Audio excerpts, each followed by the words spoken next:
Le polyamour, bonne ou mauvaise idée? Le polyamour, c'est une nouvelle forme relationnelle, assez nouvelle, vraiment très actuelle, dans lesquelles des personnes décident d'avoir plusieurs relations en même temps. Alors on n'est plus dans le couple, hein. Certains parlent de trouble, parce qu'il y en a beaucoup comme une troupe, vous voyez. C'est-à-dire qu'on a plusieurs relations affectives, amoureuses et sexuelles en même temps. Et que, bien entendu, c'est symétrique, c'est-à-dire chaque partenaire peut avoir d'autres relations amoureuses et symétriques en même temps. Le polyamour, il est fondé sur une idée fondamentale, c'est d'abord que, on est libre, on est entièrement libre de notre vie, et que deuxièmement, il est clair qu'au bout d'un certain temps, on peut avoir du désir vis-à-vis d'autres personnes, et que s'empêcher de vivre ce qu'on a à vivre, eh bien quelque part, c'est se réprimer sur l'ensemble de nos possibles de vie.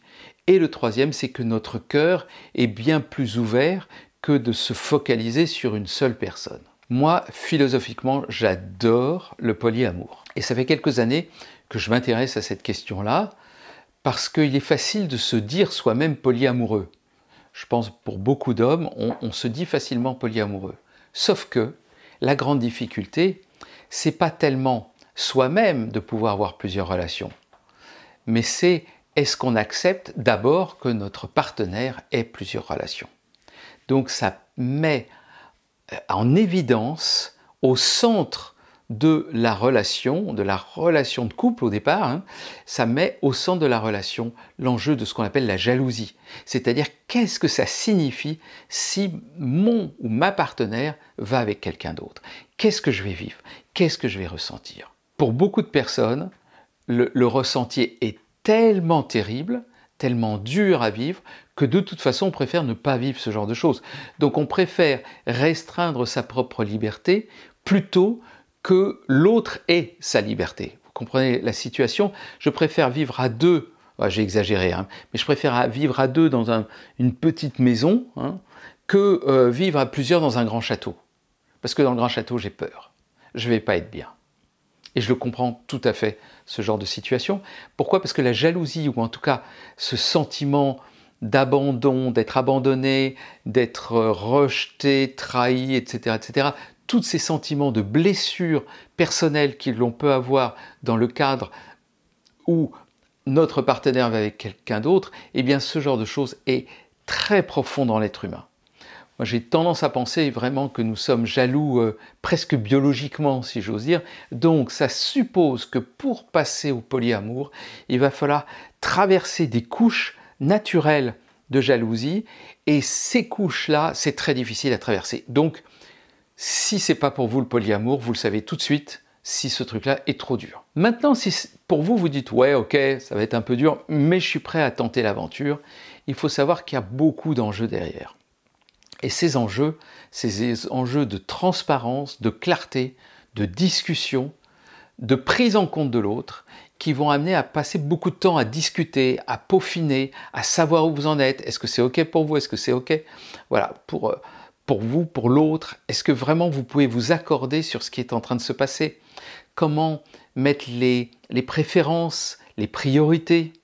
Surtout quand votre partenaire va rencontrer quelqu'un au tout début, eh bien, il va y avoir un sorte de grand élan, bien entendu. C'est fait, c'est nouveau, parlez, c'est de la dopamine. Donc c'est bon, hein.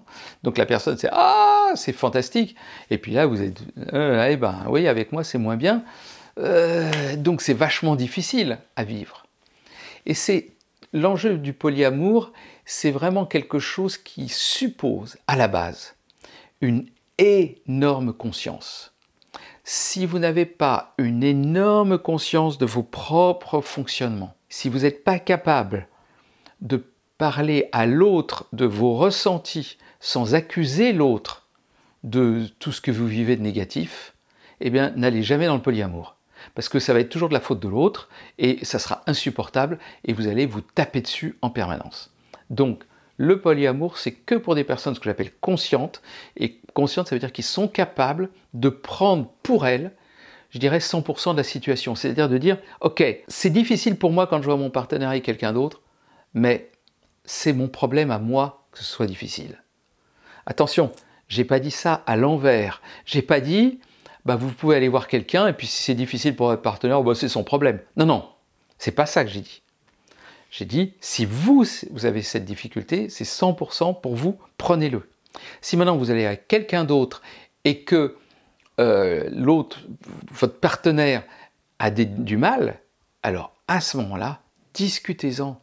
Ce n'est pas son problème, c'est votre problème aussi, de ce point de vue-là. Entendez bien, c'est asymétrique, ce que je vous raconte.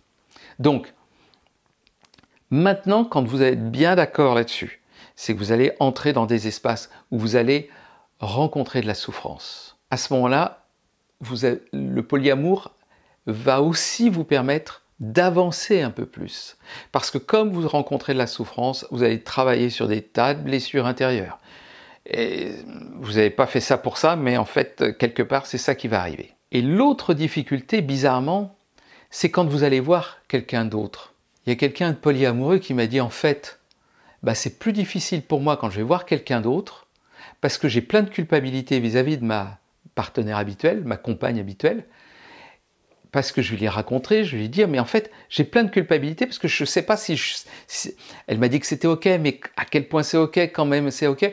Donc en fait, je ne profite pas bien de la situation avec une autre. Et puis un autre m'a dit, le polyamour, c'est 10% de bien-être et 90% de discussion, de mal-être, de mise au point du couple par rapport à tout ce qui se passe autour. Donc pour moi, dans le polyamour, c'est à la fois merveilleux, c'est une sorte de point de vue éthique fondamental. Et il y a une des grandes spécialistes du polyamour qui dit aussi, c'est même si je souffre, pour moi le polyamour fait partie de mes valeurs. Je ne veux pas contraindre l'autre. Et moi je le dis de cette manière, ce n'est pas parce que je souffre que je veux contraindre la liberté de l'autre. La liberté de l'autre est plus importante encore que mon bien-être, que mon propre confort. Voilà un peu, en tout cas dans l'amour, pour moi c'est ma philosophie, la liberté de l'autre est plus importante que mon propre confort. Ça ne veut pas dire que je ne vais pas souffrir si l'autre va avec quelqu'un d'autre, mais au moins, ce qui est important pour moi, c'est que je laisse libre l'autre. L'autre n'est jamais enfermé, il est libre. Et s'il se passe quelque chose, ok, je le vis, je regarde ce qui se passe, je vois comment je peux le gérer, comment ça me met dans un certain état. Moi, j'ai des outils pour en sortir de ces souffrances intérieures, pour transmuter, disons, toutes ces énergies-là et les rendre autres, pour passer à autre chose. Mais je me rends compte de toute façon que ce n'est pas facile. On n'est pas dans une phase facile. Et pour moi, ce n'est pas quelque chose dans lequel on dit c'est une facilité.